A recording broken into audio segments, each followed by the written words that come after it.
नमस्कार। आज हम समझने वाले हैं उस फॉर्मूले को जो एक कहानी को सिर्फ डरावनी नहीं बल्कि सच में खौफनाक बना देती है। चलिए शुरुआत करते हैं एक मशहूर कहानी की इस दहला देने वाली लाइन से। पता है, ये लाइन सिर्फ एक पल के लिए नहीं डराती, ये तो उस अनजाने खौफ की जमीन तैयार करती है जिसकी तह तक हम आज जाने वाले हैं। तो आज का हमारा सफर कुछ ऐसा रहेगा। सबसे पहले देखेंगे डर का नुस्खा क्या है, फिर बात करेंगे कि कैसे मामूली चीजें खौफनाक बन जाती हैं, मिलेंगे कुछ अनदेखे दुश्मनों से, और आखिर में समझेंगे उस एक फाइनल ट्विस्ट को जो सब कुछ बदल देता है। और हाँ, ये भी कि आखिर हमें डर लगता ही क्यों है। चलिए शुरू करते हैं। देखिए, हर बेहतरीन डरावनी कहानी के पीछे ना एक पूरा ब्लूप्रिंट होता है। ये बस यूं ही नहीं बन जाती, ये एक बहुत ही सोचा समझा ढांचा है। जानकारों की माने तो एक कामयाब हॉरर कहानी सिर्फ कुछ डरावने सीन्स का कलेक्शन नहीं होती। नहीं, ये एक पूरा एक्सपीरियंस है, एक ऐसा अनुभव जिसे बहुत ध्यान से एक टेस्टेड फॉर्मूला पर बनाया जाता है। और यहाँ सबसे दिलचस्प बात पता है क्या है? ये सारे हिस्से अलग अलग काम नहीं करते।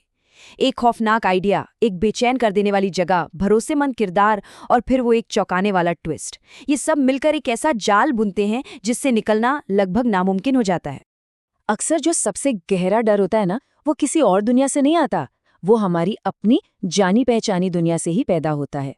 तो चलिए देखते हैं कि कहानीकार हमारी रोजमर्रा की जिंदगी को ही एक भयानक सपने में कैसे बदल देते हैं। और ये तकनीक कमाल का काम करती है। ये डर को सीधा हमारे दरवाजे तक ले आती है। जब खौफ हमारी अपनी हकीकत में घुसता है ना, तो वो कहीं ज्यादा असली और खतरनाक लगने लगता है। एक कहानी है तुषार की। सोचिए, एक बिल्कुल आम आदमी देर रात की बस पकड़ रहा है।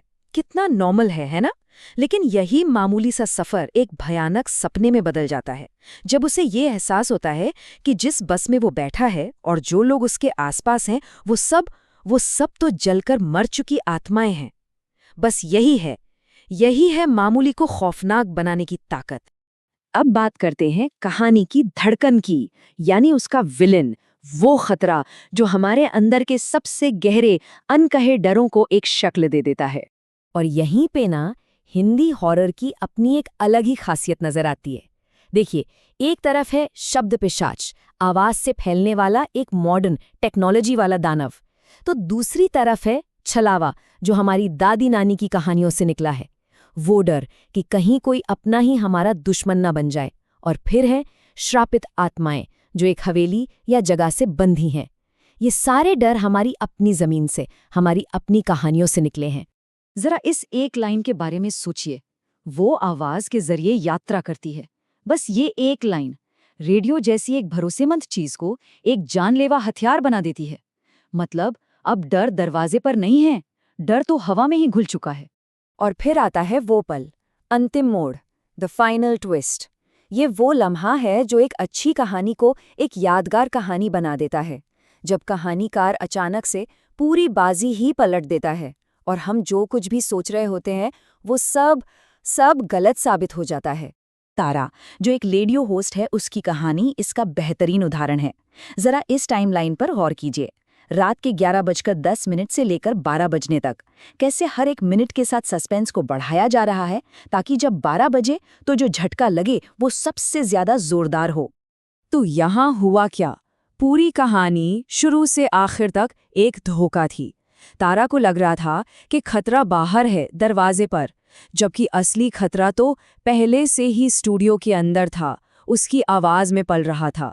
और वो बेचारा सिक्योरिटी गार्ड, वो उसे बचाने आया था, उसे बताने आया था कि राक्षस अंदर है, लेकिन तारा ने उसी को बाहर लॉक कर दिया और अनजाने में अपनी ही किस्मत पर ताला लगा दिया।